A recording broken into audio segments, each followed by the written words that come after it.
నరులు భూమి మీద విస్తరింపనారంభించిన తరువాత కుమార్తెలు వారికి పుట్టినప్పుడు దేవుని కుమారులు నరుల కుమార్తెలు చక్కని వారని చూచి వారందరిలో తమకు మనసుకు నచ్చిన స్త్రీలను వివాహము చేసుకొనిరి. అప్పుడు యెహోవా, నా ఆత్మ నరులతో ఎల్లప్పుడూ వాదించదు. వారు తమ అక్రమ విషయములో నరమాతృలై ఉన్నారు. అయినను వారి దినములు 120 ఏళ్లగును. ఆ దినములలో నెఫీలులను వారు భూమి మీద నుండిరి, తరువాతను ఉండిరి. దేవుని కుమారులు నరుల కుమార్తెలతో పోయినప్పుడు వారికి పిల్లలను కనిరి. పూర్వకాలమందు పేరు పొందిన శూరులు వీరే.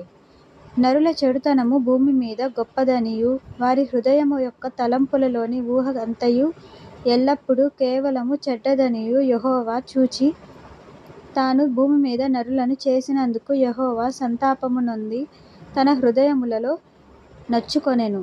అప్పుడు యెహోవా, నేను సృజించిన నరులను, నరులతో కూడా జంతువులను, పురుగులను, ఆకాశ పక్షాదులను భూమి మీద నుండకుండా తుడిచివేయుదును. ఏలయనగా నేను వారిని సృష్టించినందుకు సంతాపము నొందియున్నాను అనెను. అయితే నోవహు యెహోవా దృష్టియందు కృప పొందిన వాడాయెను. నోవహు వంశావళి ఇదే. నోవహు నీతిపరుడును తన తరములో నిందారహితుడనై ఉండును. నోవహు దేవునితో కూడా నడిచినవాడు. షేము, హాము, యాపేతను ముగ్గురు కుమారులను నోవహు కనెను. భూలోకము దేవుని సన్నిధిని చెడిపోయియుండెను. భూలోకము బలాత్కారముతో నిండియుండెను. దేవుడు భూలోకమును చూచినప్పుడు అది చెడిపోయి ఉండెను. భూమి మీద సమస్త శరీరులు తమ మార్గమును చెరిపివేసుకొని ఉండిరి. దేవుడు నోవహుతో, సమస్త శరీరుల మూలముగా భూమి బలాత్కారముతో నిండియున్నది గనుక నా సన్నిధిని వారి అంతయు వచ్చియున్నది. ఇదిగో, వారిని భూమితో కూడా నాశనము చేయుదును.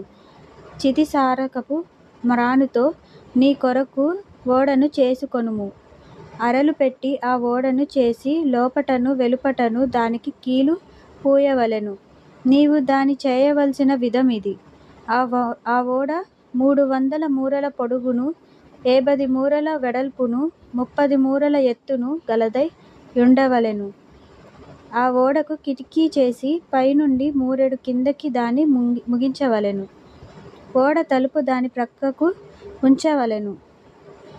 కింది అంతస్తు, రెండవ అంతస్తు, మూడవ అంతస్తు గలదిగా దాని చేయవలెను.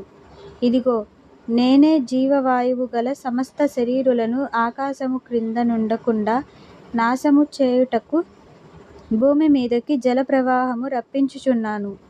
లోకమందున్న సమస్తమును చనిపోవును. అయితే నీతో నా నిబంధన స్థిరపరచుదును.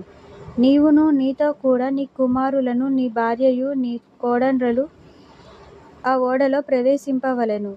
మరియు నీతో కూడా వాటిని బ్రతికించి యుంచుకొనుటకు సమస్త జీవులలో అనగా సమస్త శరీరుల యొక్క ప్రతి జాతిలోనివి 2 చొప్పున నీవు ఓడలోనికి తేవలెను.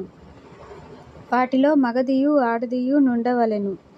నీవు వాటిని బ్రతికించి యుంచుకొనుటకై వాటి వాటి జాతుల ప్రకారము పక్షులలోను, వాటి వాటి జాతుల ప్రకారము జంతువులలోను, వాటి వాటి జాతుల ప్రకారము నేలను ప్రాకు వాటన్నిటిలోను ప్రతి జాతిలో 2 చొప్పున నీ యొద్దకు అవి వచ్చును.